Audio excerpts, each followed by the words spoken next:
What is up, footy nerds? What is doing? How good is this? Piercy's on the plane and man's in the hot seat. I feel privileged now. When I'm talking to Piercy, I just want to bag the shit out of him. Now it's you, Tommy. It's like, oh, I'll tread carefully. This bloke's the boss. Oh, boss, don't give me that bullshit, mate. Well, the king of podcasts. Okay. He'll attack you. Just boom, boom, boom, boom. How you doing, mate? Yeah, I'm good, man. I'm good.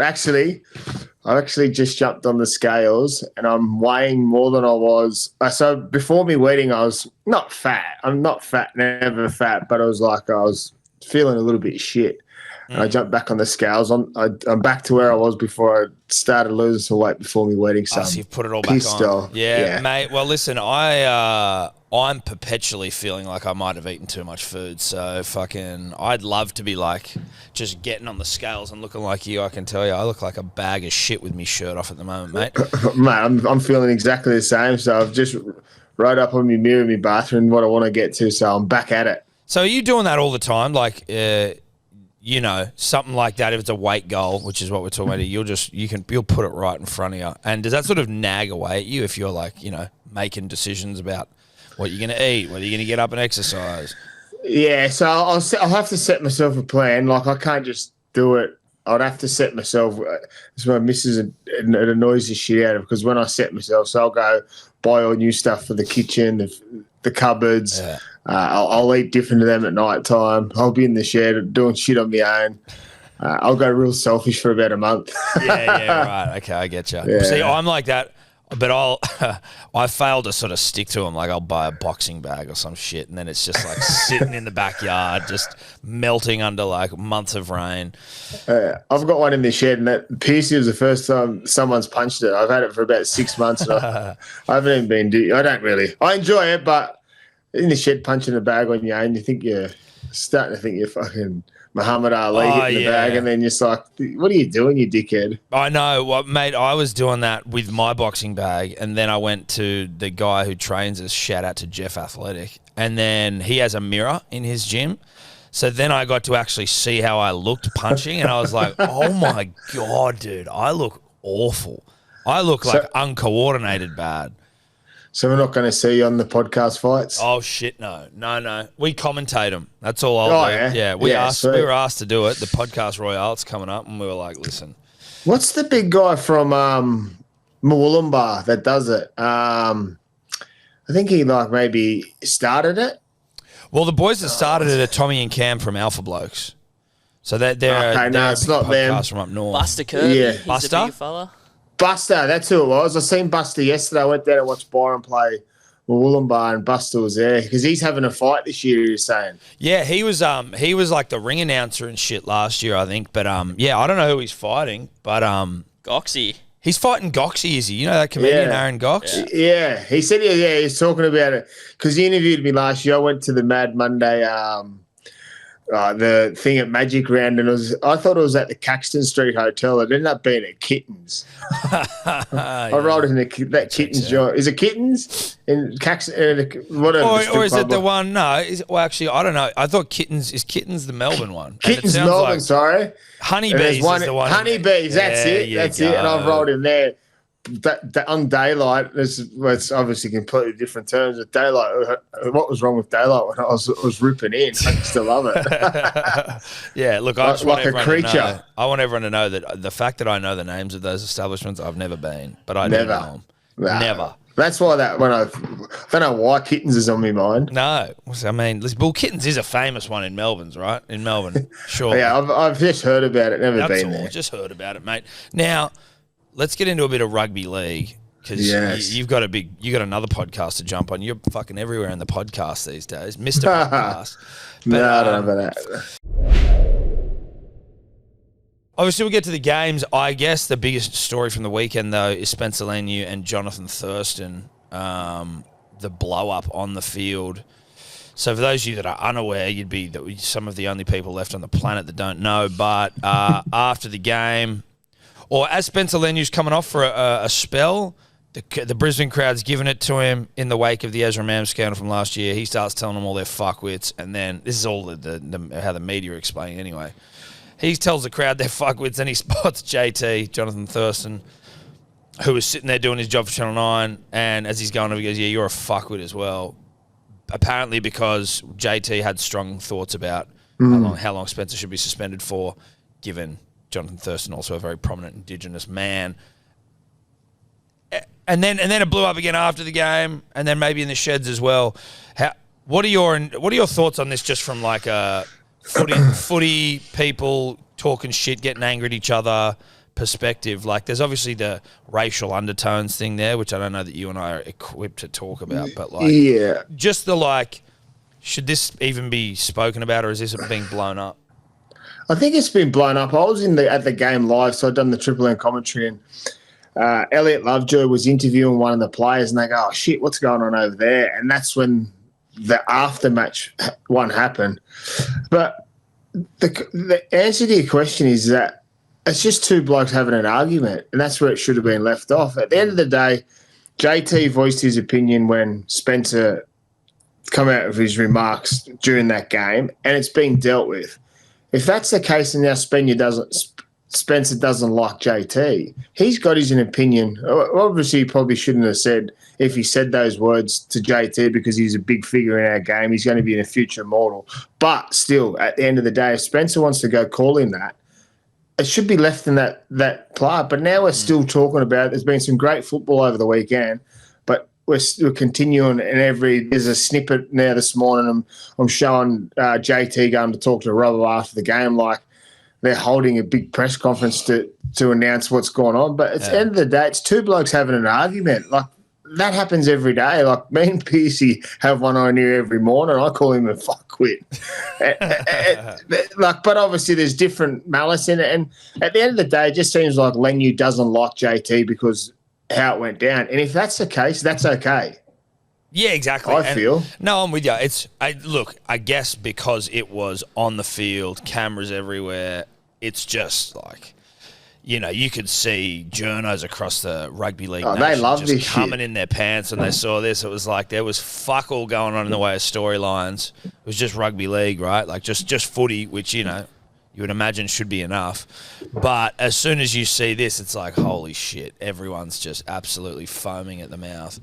And even, like, to your point about how good the games have been, it's still, I'm pretty sure I heard Michael Chamis say that it was like, it was the most clicked on article of the year so far, the one about Spencer and JT, like that first one that dropped. Obviously, you know, the rugby league fan gets around it, and there's footy, like, it's the perfect storm of, there's history, like the context from last year, then there's actual footage of them getting at each other on the field, and like multiple different blow-ups. Is there any part of you that thinks, whilst Spencer may, you know, he doesn't like him, right? And then you've got, anyone can have any right they want to not like someone or to feel aggrieved at the way something's gone down. But, like, I guess from like an outsider's perspective, it does kind of seem like a dumb way to approach the situation. Yeah, it's definitely a dumb way to approach it. It's definitely gone about the wrong way.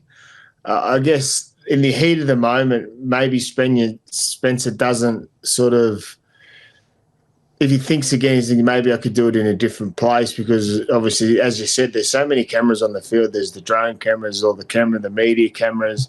There's so much that goes on that you can't get away with too much anyway.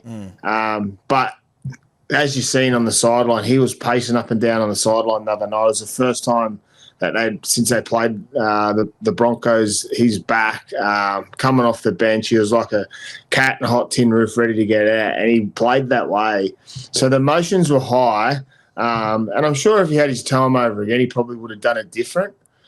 But it's done now, but it just kept going and going. And then in the media, they just keep fueling it. There's all different angles of what's been said, why he said it, that he wasn't happy with JT's approach to when Ezra got in trouble. But at the end of the day, like, that's people's choices. Everyone's got a choice. But it's soured the weekend of footy. Yeah. Have you ever had any experiences like that from your own career where you know, I'm sure you had at certain points no shortage of journos talking shit or former players, like, you know, giving feedback as to whether it be how you should play or how you should behave. Like, were there any moments where you felt like where you had to confront anyone? Not overly. Always, when you would get asked to do an interview after a game or like during the week or post game, and it was someone you didn't like, you could decline it. But usually, you would just do it because that's a part of the game. I laugh about it now. Like when I was playing, I used to want to punch the shit out of Buns. Yeah. I hated moments in my time with Denny Widler, but you always find a way that you need them, and then sometimes they need you, and it just comes back down to, obviously for me, it comes down to I was the dickhead probably at the time. But you're bitter when you see someone write a negative article or someone says something about you. It's like, well, I'll get you back because you want to interview me in a couple of weeks and I'm playing well. So there is definitely times, but he probably could have picked a different time to do it. But it's done now, and I guess you'll have to base it. The thing I like that the whole thing that's come out of it, that Trent Robinson has stuck up for Spencer. As he should, as is one of his players, but it's the first time that I've actually seen a coach sit up and not the first time, but he was pretty confident with his approach towards how Spencer went about it, and he was like, he's not going to do anything about it moving forward. He's just going to get on with the week when they get home. Do you reckon that would be, given, you know, we can both acknowledge that it probably wasn't the most ideal approach, even if Spencer feels aggrieved, like, do you reckon that's a coach publicly backing his player but privately being like, dude, fuck, we did not need this right now? Yeah, they probably would have had a chat about it because what it's done, it's soured the win, hasn't it? It's been spoken about where it's probably maybe sometimes a blessing, but the Roosters actually played an unbelievable performance on the back of the way Spencer went, and then it's now what everyone's talking about. Yeah. Any football game over the weekend, it's, oh, did you hear about the Spencer JT blow it? And it's continuing to keep coming out because there's all different angles, different cameras. There's the one now I'm talking outside the change room, JT, Teddy and Robbo, and they're talking about what he said or what he didn't say. Like, it was, it's rugby league that it just keeps on giving, doesn't it? It is, and that's what it is. Like on the work site this morning, everyone will be talking about it, and they'll have their different approaches. Yeah. There'll be so many different stories of what went on. Next, they'll be saying he bashed him. Yeah, and that's it. Every show, every rugby league show anywhere is going to be talking about it for the next couple of days. NRL 360, 100% footy, every podcast, it's going to be going out of control. Because we're already talking about the game, let's just start with the Roosters Broncos game, and then we'll go back to the Thursday night one. Yeah, that's cool. What did you make of the Roosters' performance? They were, from a gambling perspective, I think they were at $1.5, $5 outsiders coming in. But they do have a good record, I think, against Brisbane. Oh, testy pop there for everyone playing along at home. Against Brisbane at Suncorp. What did you make of the game? What did you make of the young half, Hugo Savala, I believe is his name? Yeah, I thought Hugo warmed into the game really well. He's got a really big kick, and when I talk about halves, it's we've seen it now at the Cowboys when Clifford's come in. They've got a bigger boot, so teams are starting their sets a lot further down the field than where they usually would when they had Duffy and when they had Townsend for the Roosters. But I thought Hugo went really well. He chanced his arm a few times. He took the line on, which I think he should because he's a big body. But I thought the Roosters done what they needed to early to sort of give the Broncos enough of a headache. And then the Broncos over the last few weeks, while they've been registering wins, there's been an underlying sort of against the Tigers last week, they were neck and neck till halftime, and it was the brilliance of Ben Hunt and Adam Reynolds on the weekend. And on the weekend, I don't think they were going to get that brilliance from Adam Reynolds because he looked busted. He looked very timid on his leg. I reckon if they had their chances again, they probably would have rested him. He sort of looked very sheepish on it. But for the Roosters, their leader, Tedesco, was unbelievable. He was in everything. He made the middle of the field looked so easy. He was just in and out, into some dummy half from his kick returns. But they just played the power game, the Roosters. They went back to that model, obviously their big forwards rolled down the middle, where the Broncos, they sort of played very lateral, where they used to go forward and rolling teams where they didn't have the luxury of that on the weekend. And in the end, it was their wrongdoing because they went sideways too much that the Roosters it just played into the Roosters' hands. They got some big outside backs. And I think with the inclusion of Billy Smith has been really good for their defence, for the Roosters.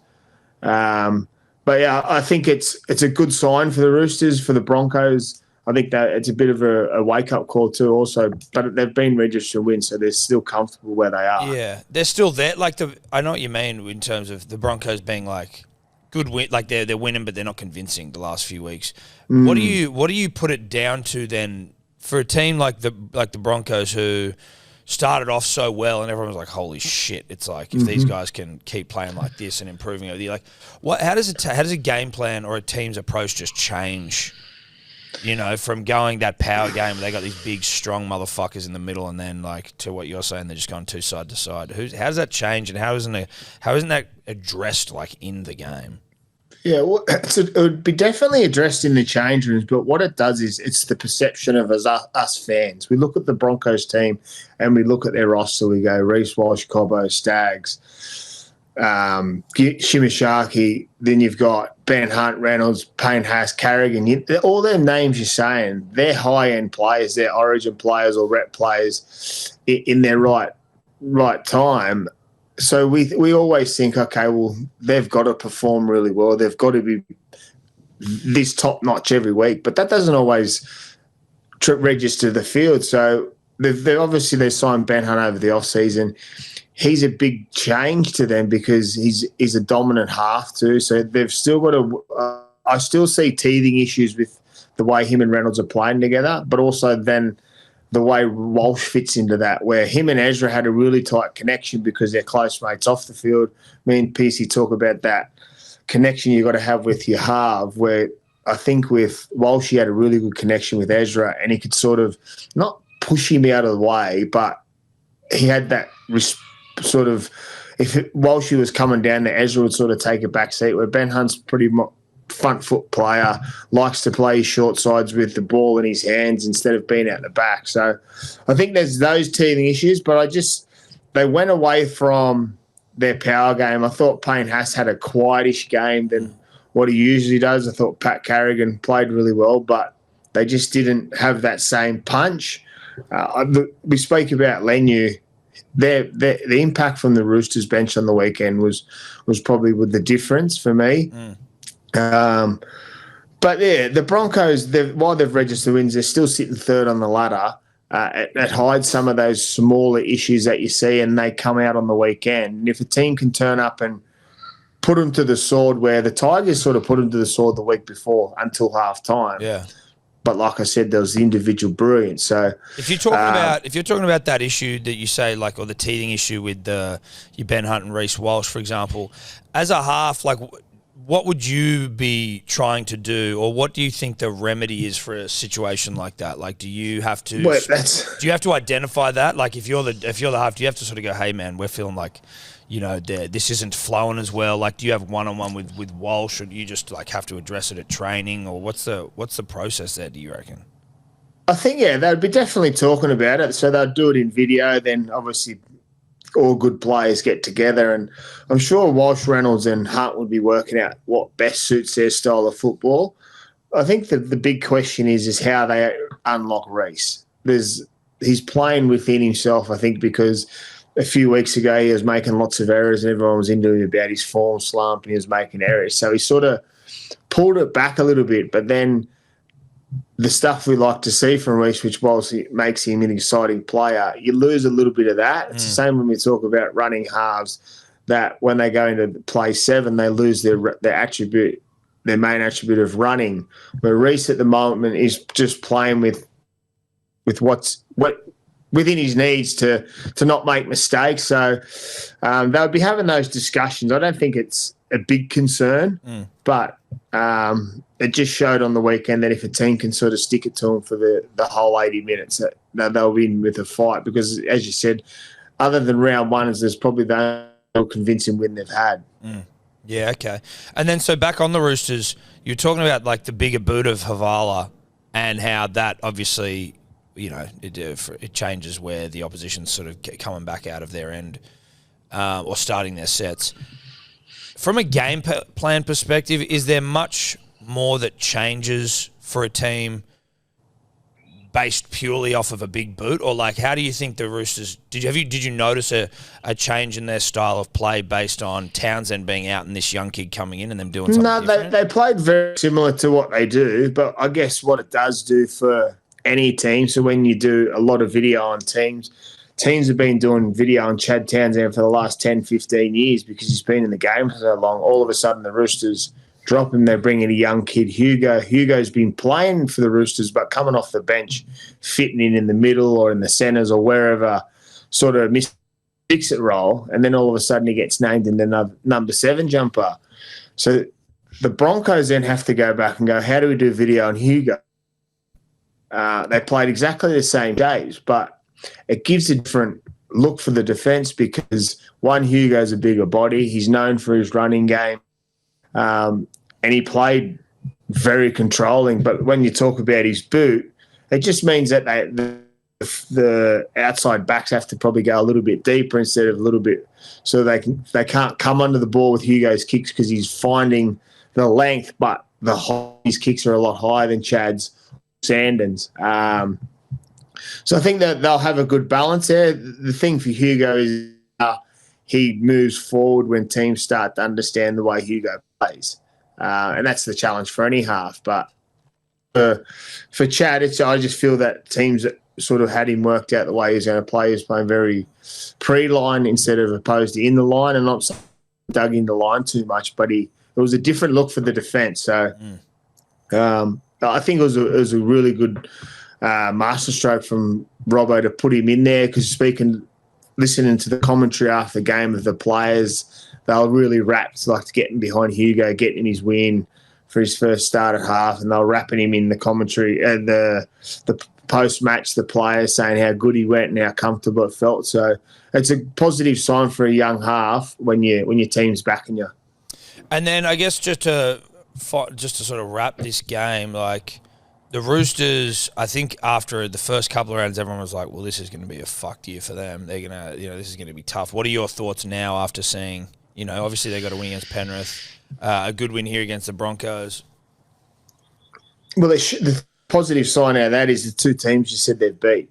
The Broncos, which are sitting third at the moment. Obviously, the Panthers at the moment aren't going as they would like, but they're showing enough to still say, well, Penrith are going to be a threat. It's going to take a miracle for them to win it, but I like where the Roosters are tracking towards.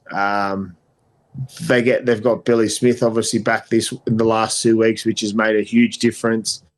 If Hugo continues to get better, I think that's their fit. Then you've got in the inclusion, the back end of in comes Brendan Smith, in comes Sam Walker.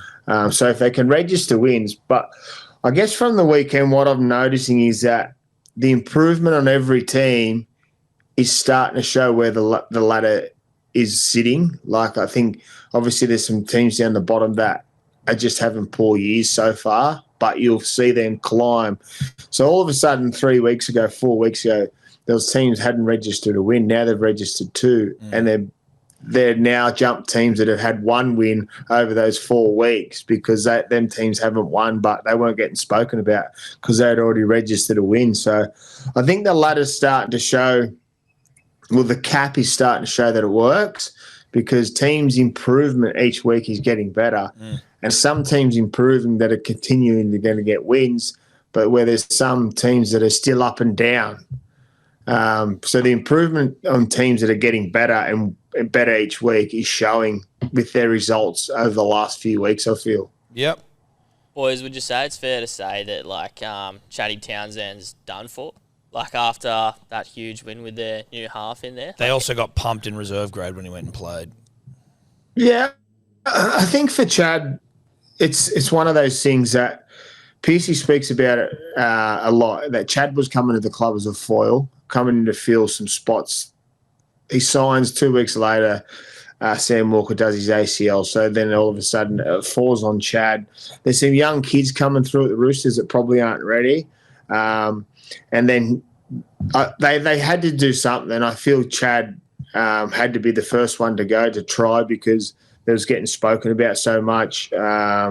Sandon's a younger half, probably more of a runner, and then they had that option there with Hugo to bring him in. So if they continue to keep winning, I think Chad will play a lot more reserve grade. But I think at the start of the year, if you said to Chad you're going to play the first 5 rounds, or when he signed, he would have been like, oh, I don't know about that. He was probably comfortable, and the money that he would have went to the Roosters on, he would have been okay with. He knew he was going there to do a job. He's getting paid reserve grade money. He'd be like, fucking hell, I'm playing but first grade here. Chad's been around the game for a long time, and I was lucky enough to be around Chad at Cronulla. He was younger than me, so I got to see what he's like. He's an out-and-out rugby league player. He loves footy, so he will relish in the opportunity now to go back and play reserve grade, but also give back to the club. Like he would have a role there to play with the juniors in and around the club. He would be in video this week helping Hugo. He's not someone that's going to go, fuck Hugo won on the weekend, I'm not going to talk to him and kick stones. He'd be helping Hugo with his game to get better. And that's what kind of player Chad is, because he knows he's at the back end of his career. He knows that it's probably his last year in the NRL, maybe, if he goes to Super League or not. But you can tell where Chad's at. But he would have knew this before he signed the contract at the Roosters. Dolphins defeating the Panthers 30-12. Fuck me, it's just a tough. Listen, I don't know. I know you're not the biggest punter, Toddy, but Jesus, it is difficult to gamble on rugby league this year. I just need to make that clear. It'd be horrible. Fucking nightmare. I don't think anyone saw this coming, even though Penrith were on a 4-game losing streak. Everyone just sort of was like, well, they can't lose 5, which I think now statistically it's become the new, like, if you lose by 50, you can't win the comp. This one's if you're 1-6 after you, or 1-5 after you, 1 win, 5 losses after your first 6 rounds, you can't win the comp. Or you've never won. No one's ever won after losing 5 or whatever. What did you make of that game? Like, what do you make of the Panthers generally? Like, what's doing? Well, yeah, the question is what's doing. I guess watching another night, I was the same as you. Like, I tipped them to beat the Dolphins, even though the Dolphins' improvement's been better. The Panthers had a lot of opportunities early, but I feel their bigger players are still playing their same way. But it's just the players around him need to adapt to that style, or to flip it the other way. And their leaders, i.e. Cleary, Isaiah Yeo, and that need to sort of not dumb it down, but need to pull it back a little bit to help the blokes like that are coming in there. Obviously, Dylan Edwards was still looked a little bit underdone with his leg. But Blaze Talangi, new to the position, I think on the weekend, if he had his time again, he would have passed a lot more, because Nathan opened up the field up for him so many times early in that first half that if his last pass, if he give it, they would have scored quite easy. But he's a natural runner, Blaze, so you're going to get that all the time. So he will get better at that. I think this week you'll probably see they'll stick with him, but I'd like to see Brad Schneider go into the 6, because he's been there before. He's a little bit more slower temperament and he's got the skill to pass, where very similar to how Luai, not like Luai because Luai's a class above, but he's been in the system a lot longer than Blaze. But they were still in the game. The games Penrith have lost, they've been in the game. They haven't been blown off the park, even though the score shows 30-12. You were still sitting there going, oh, here they come. They just, their last pass wasn't sticking. Do you reckon part of that, though, is like they're almost using up all of their goodwill credits, where you're like, oh, fuck, because we've seen them do it for so long. You're like, oh, Penrith still in it. Penrith's still a chance. Like, they felt like the way that or even just like not just on the weekend, but generally like the way they've been losing has been sort of more reflective of a side that's just fully not up to it. So like obviously an attack where, you know, you sort of speak about maybe some of the other players needing to dumb it down because the players around them aren't necessarily at that same level. But in defence, it felt like Bush League at some points. Fair for me to say, having never made a professional tackle. But you know what I mean? Mm-hmm. Like it felt like the edges where they were getting cut up, they were running through the middle of the field. Like it felt like across the board they were shitter. Yeah, and that's defensively. I feel they struggle on the edges defensively, and that comes with new systems, new players coming in, new voices. But I like the way the Dolphins move the ball out of their own end. Their players are starting to find some form in the hammer. He's been, over the last few weeks, he's starting to become dangerous. So when he becomes a threat, you have to get more bodies on him. So then the outside becomes less threatened because they're worrying about hammer. But I thought the defense, the issue with the Panthers at the moment is their defense. It's not so much their attack because it's still flowing the same way, but they're leaking too many points. But they need to fix it. They've got the Roosters this week, and we know what happened last time they played the Roosters. They're still saying it's their best victory in a long time. But losing their hooker over the weekend, so when that becomes in, you get new systems, new system players come in. So there's so much goes into the way the Panthers play, their structure. And if you lose some big parts of that, I know they've lost them to other clubs, but players have come in. It definitely becomes a big change and a hard change to fix. And then obviously Panthers have won their last 4 comps, so they become the hunted too. So when you're playing against the Panthers, you're in the sheds. Let's get up for this one, boys. They're not going as good as they were. Let's get this win. Like it's a feel good thing when you beat the Panthers. So also teams are going to get up to play against them. Sorry, you just were cutting out there for a second. We can put a line through and win the comp this year, though, right? Like, are you prepared to do that? Are you prepared to put those big, juicy balls on the line and just go, fucking line through them? I'm not going to put a line through them. Okay. There's talk that is Penrith going to make the 8 and stuff like that. Obviously, the origin period's going to hurt them a lot too because they'll lose Isaiah, they'll lose Toto, they'll lose probably Dylan Edwards. Toto? Brian Toto. Brian Toto. Liam Martin. So they'll lose 5 or 6 players over Origin. So then players are going to have to back up where years before they've probably had the luxury to rest a few of them. But yeah, you can't write off a championship team because of what they've previous, but I'm not willing to write them off yet. I think they'll find some wins. Obviously, they got the Roosters this weekend, so it's another tough challenge, and the Roosters will be up for it after their win from the weekend, but also when they beat them before. But the man Nathan Cleary, they'll get start getting their players back. I think they just need to find a win. Yep. And once they win, they'll be comfortable, but it's going to be a lot harder than it has been previous years. They've got to do the unachievable, I reckon, where they're talking about the stats say that it's impossible. But you say that to Cleary. I've seen him before. He's Eye of the Tiger. Yeah, I know, it's ridiculous. But it's where the competition's at. You can't always stay up. You lose players, and this is the effect of the cap. So what do you make of the Dolphins then? They had a tough start to the year. Everyone was almost they almost were living up to people's expectations. I think they were close to favourite for the spoon at one point.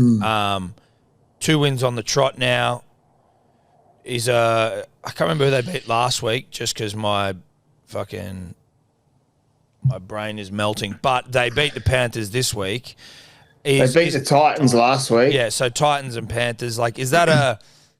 Can you read much into that, given that both teams aren't going that well, or is it still like they did look good against the Panthers?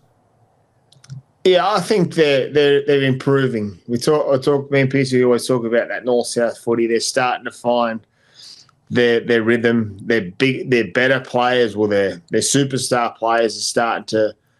The hammer on the weekend was outstanding. The week before was the same. Herbie Farnworth's been probably their best player. But Isaiah Katoa's starting to pull the strings. Like we always have a big rap on him, and we've been skeptical of him or sort of questioned him a few times the way he's played earlier on. But he's starting to develop again and find different parts of his game, and with that, it's making the Dolphins hard to read, and it showed on the weekend, and it's just opening up the field for other players. So I feel they're starting to get a good balance. They're improving each week, but I think the jury's still out on where they are, but 2 wins helps them, and it's sort of pushed that topic away of them getting the spoon, that's for sure. All right, well, let's go to the Dragons and the Titans. That was the 6 p.m. game on Friday, 38-16, Dragons over the Titans. Initial thoughts on this game? We'll start with the halves for the Dragons, considering they won. How'd you find they went? Yeah, I think that the halves for the Dragons have been relatively good all year.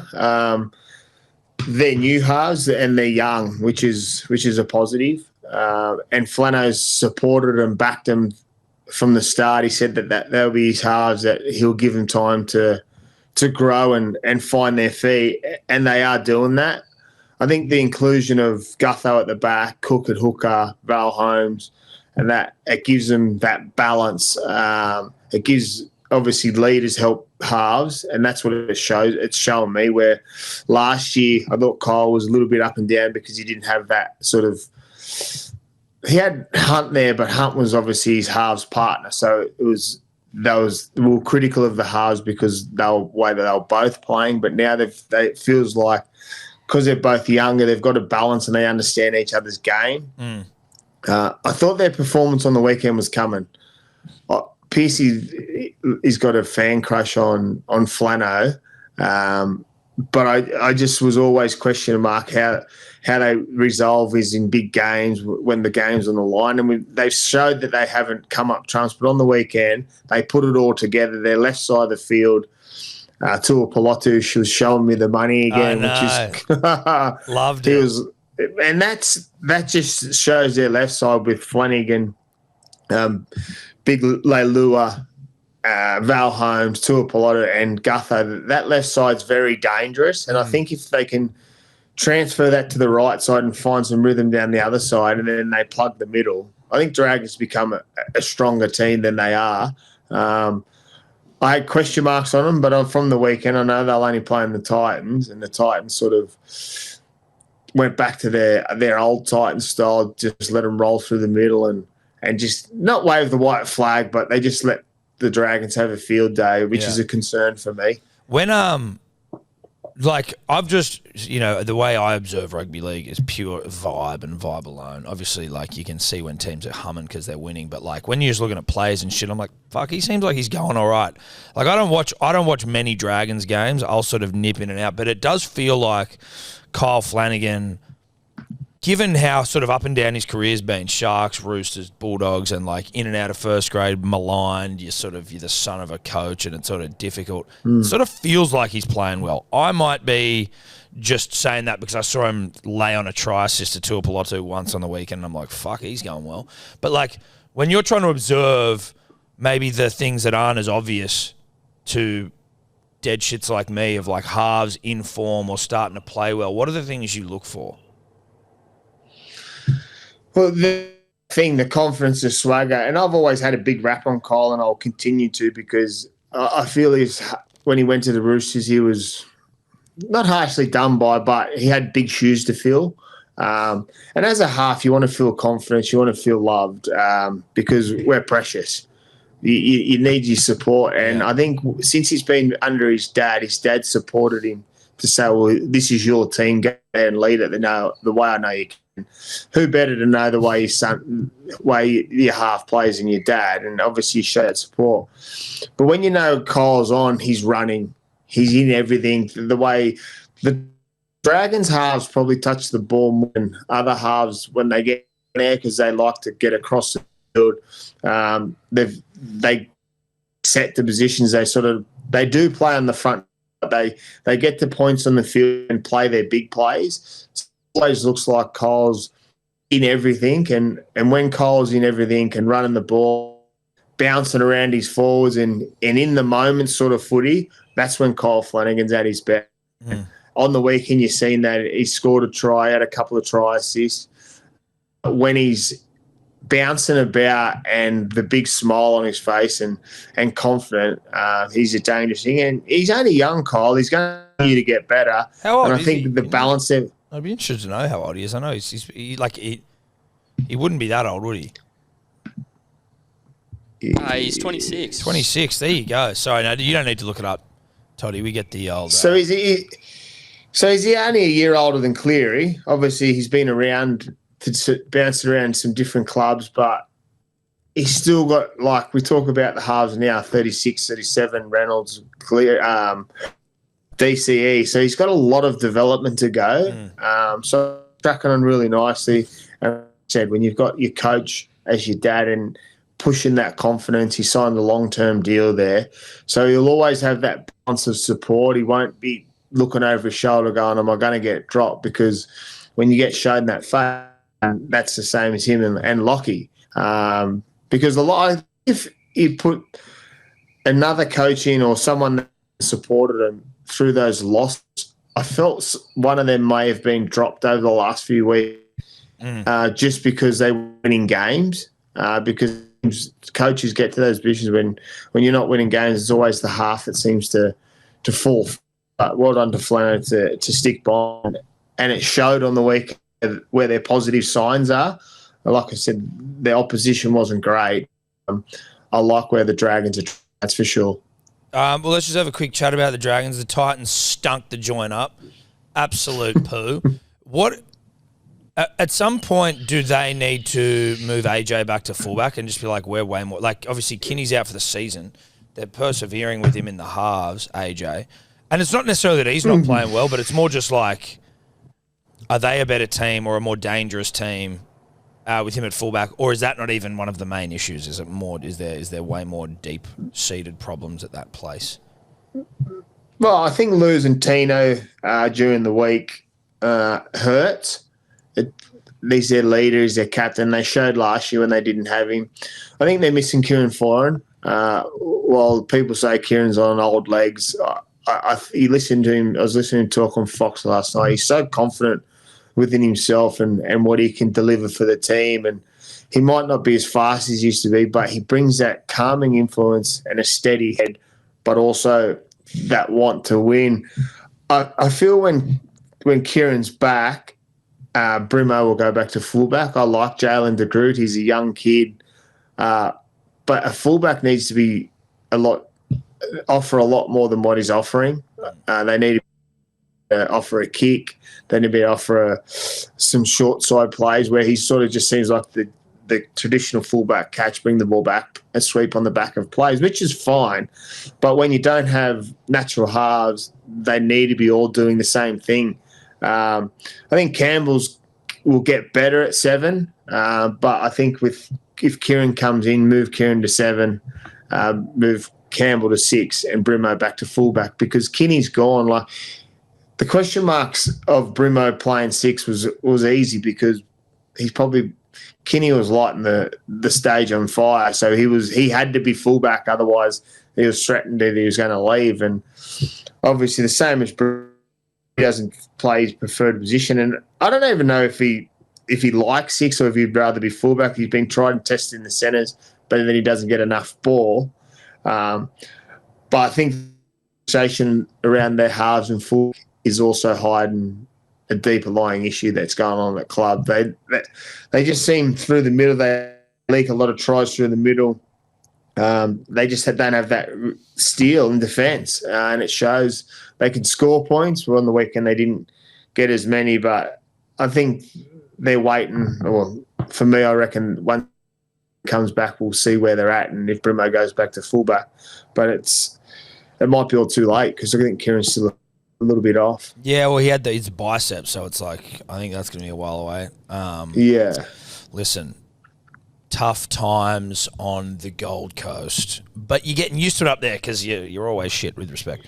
I'm a Manly fan though, and so don't worry that my time is coming. In fact, it might be coming right now. Sharks defeated the Seagulls 24-18. That scoreline flattered Manly late. We got, I think, 2 intercept tries. Cronulla felt like maybe they steadied the ship with that win against Manly a little bit. Manly continuing to shit their pants with that Tommy Turbo. What'd you make of let's start with the Sharkies. What'd you make with the halves for the Sharks?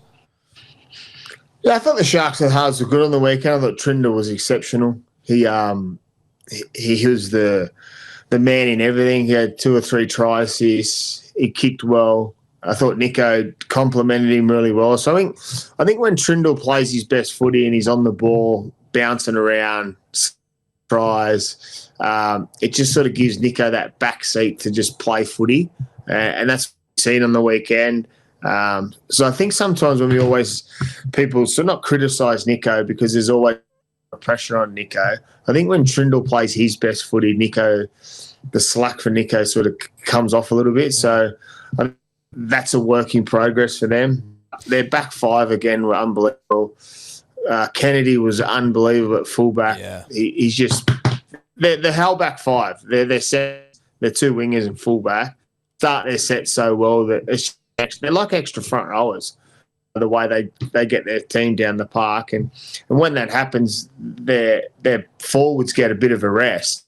So we've seen the better performance from the Sharks again. There's always question marks on the Sharks because it comes back to that Nico and Trindle thing. But on the weekend, they their contribution was unbelievable. Like I said, Trindle 2-3 try assists, and he was bouncing about when. Obviously, they're in Perth. When you got a away trip, your jeans are packed first and ready to go before your boots. So, but yeah, I thought Manly had plenty of opportunities. Yeah, early on in the game, we were like, again, this is going to be a little bit of like, I need to hear from you about why my team sucks. But like the start of that game, we were attacking maybe the first 10, 15 minutes, and it just felt like we didn't have anything really to create doubt in the defense's mind. I'd love to hear about your thoughts about Lehigh out the back. Like, he's obviously a good young fullback coming through, but like, is Manly better off having someone like Cooler who's got speed as well, which sort of puts the defense in 2 minds there? Like, I just don't understand exactly what we're doing wrong, but it was like that first 10 minutes, I was like, oh, fuck, we're on here, we're pressuring them, and then we just did nothing. I think when Manly doesn't have Turbo, whoever goes to fullback needs to be a passing threat. Where if they play the same sort of style as they do with Turbo, obviously Turbo's 1 in a million. He's a freak. He can pass, he can run, he can play that ad-lib footy, he can step up and play half and play short sides. But I think with Lehigh, he's obviously a great footballer and he's going to get better as time goes on. But because he's new to that position, he sort of, if you watch back over the Manly game, once he gets the ball, he stop-starts a lot. He goes back and forward because he's unsure if he should pass or run. And that's the development of a fullback. Like I said, when we're talking about the Titans, the traditional fullback is you sweep outside the back of your halves and find space and either run or pass, where Hopewadi, he's in everything. He does a lot of work out of the backfield, also because he plays on the wing. So he gets in, takes a lot of his carries out of the backfield also still. So he's doing a lot of work. I just think he needs to find a balance. I was happy with the way Manly were playing. I thought they were threats in opportunity. I just thought the way the Sharks played, they stopped them, their momentum rolling down the park. Ola Kawatu, he's dangerous any time he gets to the ball. But I feel they're going very dominant since Turbo's been out. So do you think then my emotions about this result are more tied to the fact that I am emotionally connected to the club and that it wasn't as bad as I viewed? Or is Manly what do you make of their forward pack? I feel like sometimes they're a week on, a week off in terms of their intensity and how much they bring it to the opposition. What's the big front row that is Achilles? Paseka, but we did bring in Siwa Takiaho. Yeah, I think Paseka's obviously another big body. Him and Ola Kawatu, 1-2 punch. It's dangerous. Obviously, Siwa is not as big as Paseka, but I think he's a big loss because you have to push someone else up, push someone forward. I thought their bench on the weekend, not Dylan Brown. Brown's been making a difference when he comes off the bench. He comes on with that energy. But I just feel they're not getting as much as they usually do out of Luke Brooks because obviously with Turbo they're going to the right a lot, which is you're stupid not to go to the right with big Ola Kawatu steaming down the right side. I feel if they can sort of open it up a little bit, let Brooksy play his short sides a bit or let him sort of fall into some shape, maybe him be more at the back of plays with Turbo out because he's got that pass option. But if I'm a Manly fan, I'd be still okay with where they're at. Okay, all right. Well, listen, I'm going It's not all gone. Who have they got this weekend? I'll tell you if you should be worried. They got the Dragons on Thursday night. Bro, listen, I fucking hate the Dragons. At 4 Pines Park. I hate the Dragons so much, dude, but, like, this is a game Manly loses. Manly should win, and this is a game where if you're a Dragons fan, you're worried because this is the thing I talk about Dragons. They're hit and miss. They seem to do good against Manly, though, Todd. The Dragons seem to find a way to ruin my fucking weekends when Manly's coming up against them. Anyway, listen, Thursday night. Jesus, okay. Because it's free-flowing footy for both teams. Yeah. They're very similar styles, so it's the team that actually finds the front first and gets the momentum, gets the joy on that night because they're both very, very similar style. Yeah, okay. And just quickly back to the Sharks because I know I made it about the Seagulls there, but any takeaways, any further takeaways from that game? I know you sort of spoke about the power of their back five. Is there anything else there? I like where the Sharks are tracking. The Sharks are going to be there always. I like the way they're coached. Craig Fitzgibbon coaches them really well. He's got a good group of players there. I think the Sharks continue to get better, but I think their key to getting better and successful every week is Trindle just getting better at his game and continuing to get better, and then the balance with him and Nico. For me, it's not question marks on Nico and Trindle. It's just how they best find their rhythm together. And that's all halves. It's the million-dollar question all the time. You can't always be on every week. That's the thing with halves. And when they're both not on, it's when the Sharks probably sort of don't have their best days. Is the way that they play, like even though they've got different numbers on their back, is Trindle playing more like a 7 and Nico more like a 6? Yeah, and I think that's it's a lot of teams are a bit like that, but it doesn't mean anything. Trindle still steps up and plays more of a dominant 7 role. Why would you just not switch him? I actually don't know. Maybe Nico don't want to wear 6. Right? I actually don't know. That's weird. But it's always people always say it. They're like, oh, settle down. They're basically playing the opposite role. I'm like, well, fucking change the numbers then. Now we move on to the Cowboys and the Rabbitohs. Cowboys get the job done, 24-16. Thoughts initially with the Cowboys, but I guess it's also given 6s and 7s. Trell in at 6 and Sullivan at 7 for the Rabbitohs. What did you make of their performance in a loss? I thought the Rabbits were pretty good. I thought, looking at the Trell stats and watching some of his highlights, I love watching the Trell play. I thought his kicking game is very underrated. He was in everything. I just thought the Cowboys are a team, like I spoke about at the start of the show, we're seeing improvement from teams. And the improvement for the Cowboys is, one, their defence, but they're playing for each other now. They're all of a sudden starting to find their groove. In comes Clifford, like we spoke about, their kicking game. Team starting to set further down the field.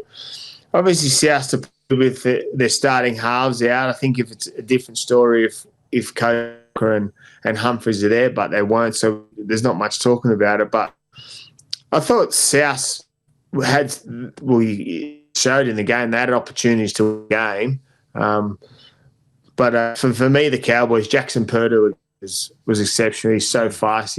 He's a footballer. He's starting to find some space. And I always say when the Cowboys are on, it's their players in the 6-7-1, and on the weekend it showed that. I thought they were the difference for the Cowboys, and while the Bunnies tried hard, I think it's a positive in the right direction for the Bunnies again with the way Latrell played. Get more football under his belt.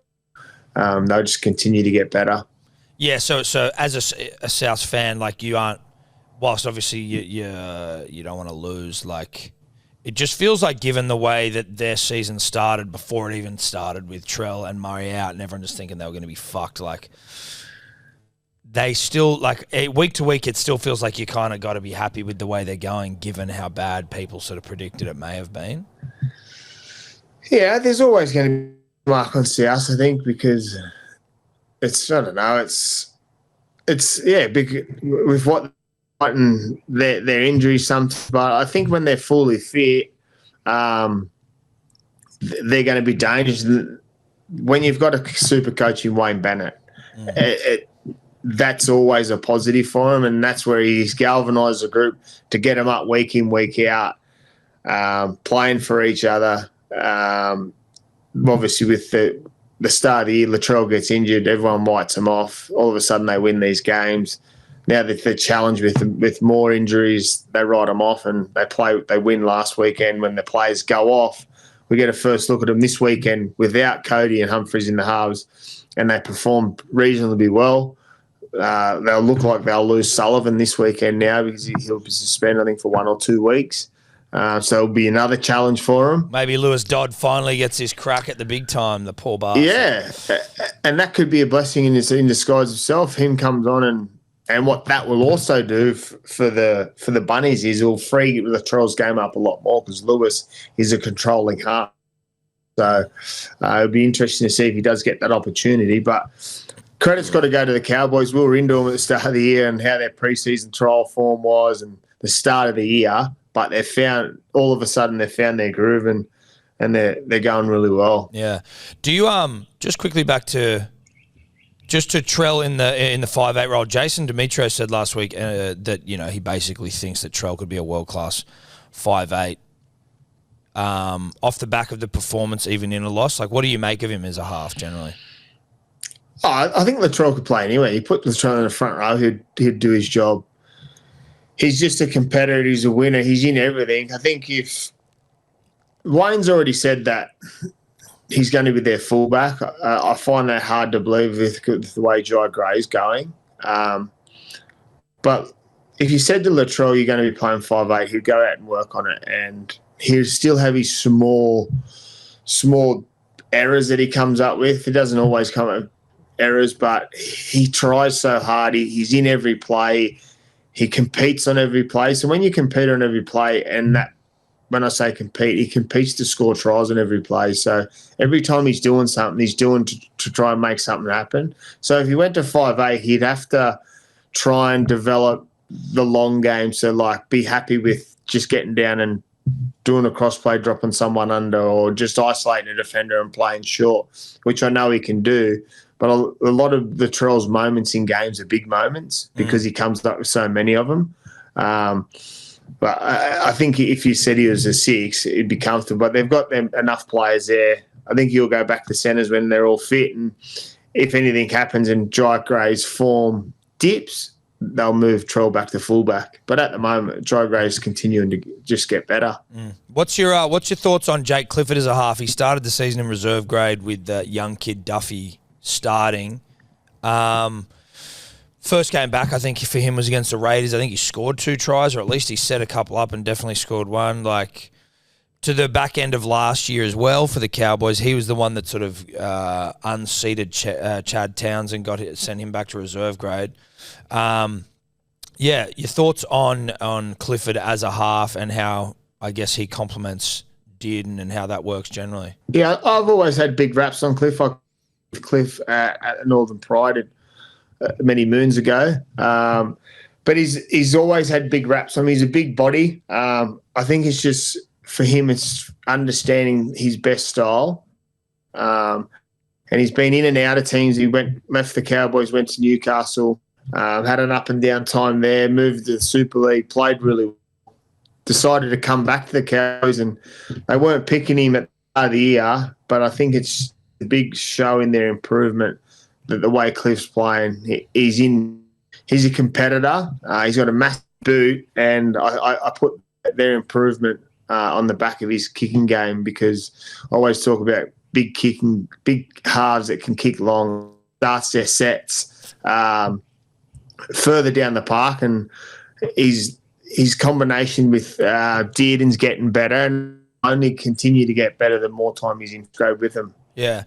Gabe, could you just look up how old he is? I'm just interested, like, when we were talking about Kyle Flanagan before as well, but with Clifford here, is there any part of coming into first grade as a half quite young that is disadvantageous, in that you guys always talk about, like, halves maturing when they're 27, 28, 29 is like the fucking peak of their powers, and, like, I guess if you come in early, you don't just come in and start dominating straight away, and so then you get the criticism and all that sort of stuff, or maybe even you just get dropped or sent to bloody the Super League, and you're sort of lost to the game. Whether there's, you're just seeing someone like Clifford who has bounced around a bit. Same with Flanagan. He's 27 as well. He's 27 as well. We're just, like, you sort of need to give him a bit more time. It's definitely a challenge. The challenge is coming in, performing straight away. A lot of these guys that come through all the school systems, massive raps on, they get a lot of hype going into start their NRL careers. All of a sudden they don't, and it's not how it don't go out and perform, but they don't get wins for their teams. And then there's someone else, so they either come in while there's someone good, or they come in and get backed. Look at Katoa, for instance. He's only 21, 2 years old, and one that's obviously been through it, tried and tested, but he's all the backing. He got dropped at the end of last year for a little bit for O'Sullivan. But it's just the coaches have got to show faith in him. They bring him in at a young age, and they don't live up to standards, or they don't winning games for them, so they get pushed aside and they bring someone else in. But it is hard. It's a challenge. But we all know as you mature as a half, you get better. That's why we're seeing halves 36-7, like the likes of Reynolds and Cherry Evans are getting with the game, where the game's going. It takes time for that. We don't have the luxury of being a big 6'4" giant sometimes, and a lot falls on you as a half, and then the pressure from the outside weighs a big part of it too. Yeah, fair. Okay, good to know. I mean, he's one of those ones where I just have felt like at certain periods in his career, you're like, oh, okay, he just feels like he's, with respect, been like just another half who's sort of going to come through and then move on. But just to see the way that he has been going for the Cowboys, it's been like, I guess it's sort of one of those things that's like always a reminder of like it takes time to learn how to play even at the top level. We'll move on to Raiders absolutely pounding the Eels 50-12. It almost felt like the Eels played their grand final last week when they pulled that win over the Dragons late. So you can see how maybe given they're struggling generally this year, like maybe it's hard to get up again. But this was a pounding of some note. What did you make of both sides? We'll kick it off with the Eels. What did you make of their performance, their halves performance to start with? I thought they were very poor, and it's hard to play. It's hard for any halves to play well when you get by 50. They're on the back foot, or like Raiders. They just are getting better every week. They're finding something when Raiders forwards are on. It's a difficult night for any team, and when with that comes a difficult night for halves because you're playing on the back foot the whole time. It's hot. They just couldn't seem to find any sort of cohesion together. I think the loss of Lomax was massive. While as a centre or a winger, how can he have so much of an influence? But he galvanised that group the last few weeks, the way he's playing over 300 metres each game, and then obviously icing the moment last week for him to get the win. Dragons, but that high win, the relief of getting the win, would play a big part in this result. But you got to give a lot of credit to Canberra the way they sort of with Jamal. He plays the long game, so he kicks teams to death and lets his superstar players around him.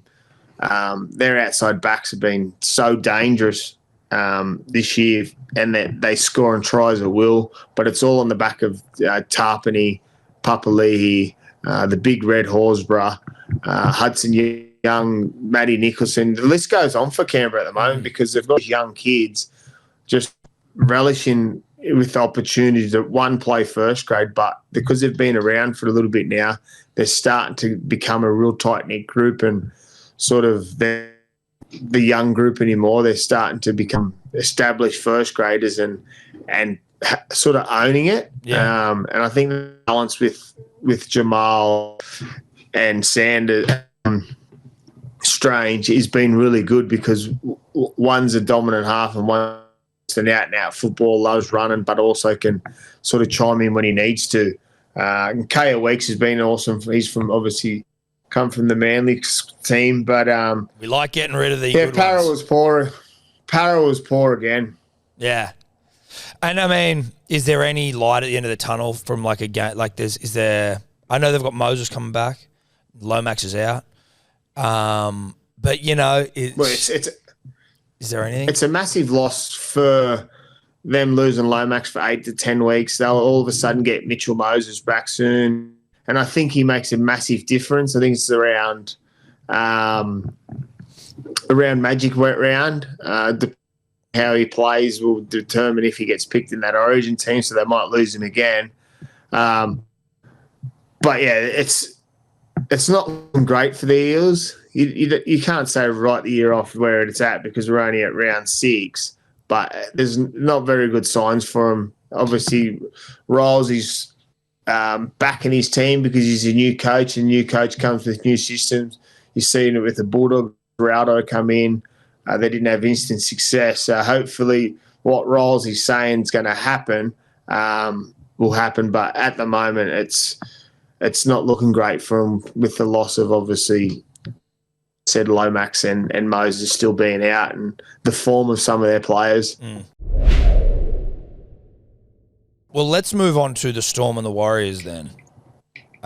This game was looking, I mean, it was a bloodbath. It was looking like it was going to be a biblical bloodbath. I think it was 36-0 in the first 20 or so minutes. The Warriors were able to make it, just to sort of shore up the leaky defence in the second half. Couple of injuries as well. Fisher Harris, pec. Jerome Hughes, shoulder. Chance Nickel-Klogstad, he was concussed. What do you make of the Storm? What do you say about the Storm that hasn't already been said? They're just fucking great. The cream's just rising to the top, and they're the cream at the moment. I tipped them to win the comp at the start of the year, and they're showing no signs of slowing down. I thought if you look at the teams that obviously last year's grand final, Penrith, Melbourne, Penrith lose a lot of players. Melbourne gain players, and they only just come up short. It just shows that they're sort of tracking the right way. Listen to Munster in that talk after the game, and he laughs about it being off the piss and stuff, but it's going to help him, a massive benefit for him. Pappenhausen, Hughes, Hughes is a little bit busted from the weekend, but they just only their glitch against the Dragons when they had a few players out. It's just. I don't know. It's hard to explain how good they are because players that are playing unbelievable, you've hardly ever heard of them. Yeah. So I've been very skeptical of the Warriors, and it showed on the weekend, but I can't be a judge because the Storm on the weekend, they're untouchable. They were in everything. Munster, Hughes, they're big guns. And they've still got Big Nelson to come back. Yeah, it's terrifying. It's scary. Yeah, I think they're a class above. They're way above at the moment. And then obviously the Dogs are on the top of the ladder, but the Dogs haven't been winning as convincingly as the Melbourne do when they win. Yeah. So I think it's the year of the Storm at the moment. It's looking that way, isn't it? And they did it to Manly last week, but again, they just come out fast and just blow teams away and then just defend. Yeah. It's fucking terrifying. What about the Warriors? What do we make of them? They sort of we expect them to get pumped, I guess. Like, yeah, well, we go into this game is like, well, where's their balance going to be and how they'll go. It's hard when a team just wipes you off the park. It was like a training run, and that's what it looked like. And it's hard for them to bounce back from that first half. They score 14 points late, but for me, the Warriors, they just weren't in the fight, and it just shows where they're at when it comes to the heavyweights in the ladder. While they'll continue to keep getting wins, I think it's a massive loss. Fisher Harris, which he's been the biggest off-season signing, and he's been really good for them. They just went away from what they do best on the weekend, but the team they're playing against just is the credit to that, because they just didn't let them play any style of footy because they didn't have any footy in the first half. Yeah. Listen, there's not a lot to say. Like you're sort of going, it's the Storm. They are incredible, and the Warriors. It's not that the Warriors are even particularly bad. It's just that the Storm are the Storm. Exactly right. It's ridiculous. Well, let's get to the final game here. Tigers v Knights. I thought Tigers was the bet of the fucking week. They were the underdogs with the bookies. And the Knights they got players missing and they just seem to be woefully out of attacking form. Again, that is the opinion of someone who has never played the game professionally and has no idea what he's talking about. Well, I think that opinion is echoing from people that, and I'm not saying I know the game. It's just my opinion. I think we can fucking all agree that you know the game. We know the game, but I think the Knights need to change something in their halves. I'm not saying that it has to be Fletcher Sharp, because I think he's going to develop there, but at the moment, they're just calling not for Fletcher to be dropped. Come on, say it. Fletcher Sharp needs to be dropped. I think Jackson Hastings or Gamble needs to come in at 7 for Cogger. I think they need to try a different 7 before they move Fletcher. Yep. I just think they needed. Yeah, they're not offering anything in attack, and when you lose some of your forwards, that hurts. But you got to give credit to the Tigers. Tigers are a tough team to play against because the way their forward pack's playing. And we talk about, obviously, Jerome Luai is their massive signing over the offseason, and he's doing his job and he's doing it really well, and he's obviously getting that group to where they are. But their two front rowers are the two best props in the game at the moment. And then you've got guys like Taruva, Jareen Bullen, that's starting their sets at the back. I like the Tigers. I was still questioning where they're at, but I feel they played finals football this year, and for a Tigers fan, that's pretty cool. Oh, mate, that's incredible, isn't it? We've got a Tigers fan over there, Cody, who's just I think they play. I think if they can keep the same team on the park, they'll continue to get better, because the players that are playing really well for them are not unheard of, but it's just they're just doing it because that's what their job is. They're not big name players, or they're gonna be by the end of this year, I feel, because like Terrell May will play Origin, I reckon, this year if he continues to forward. That Fanua Bolle is been unreal. But the list goes on how they're playing. But for me, the Knights on the weekend, they were very, very poor again. They just we got beat to the fight again, and up there their home ground, I thought they'd be very disappointed, their local fans, this week for them. They've only scored 46 points over the first 6 rounds. I'm just realising here in my notes. Thank you, Gabe. That's not many. No, there's not many at all with a team with some strike weapons. But we spoke about it in our podcast last week, that around KP, he has to be in everything for them to perform. And it's not humanly possible for him to do everything. There's got to be some slack around him, lifted. And I just think the way they're playing is very predictable. If they don't get their roll on, which they're not getting through their forward pack, it becomes very predictable. And there's no real threat other than KP when they're not on the front foot. When they're on the front foot, different story. We always talk about front foot because it's the way that halves like to play, and it's the easiest way to play. But if you can't generate that, and you've got not makeshift halves, but blokes that sort of don't come up with sort of ad-lib football or away from their structure, it becomes hard. So I reckon there will be some changes in the Newcastle halves this week. Interesting. All right. Mate, rate me out of 10. How'd I go this week? How did I go on my debut episode on 6 and 7s? Way better than Piercy. Oh, shit. Piercy's gone. Piercy's gone. What I like, I can just sit here and just answer questions where I'm using your seat, asking Piercy and letting him sort of having a run him around. Having to run him around. But it was actually a sad moment yesterday. Had a FaceTime with him before he left, but he's gone on to greener pastures, and I can't wait to see him as a dad. Yeah, absolutely. Good luck over there, Mitch. We miss you, brah. We miss you, brother. Miss you, brother. Hey, mate, thanks for having me today. I appreciate it. Thanks a lot. Appreciate it.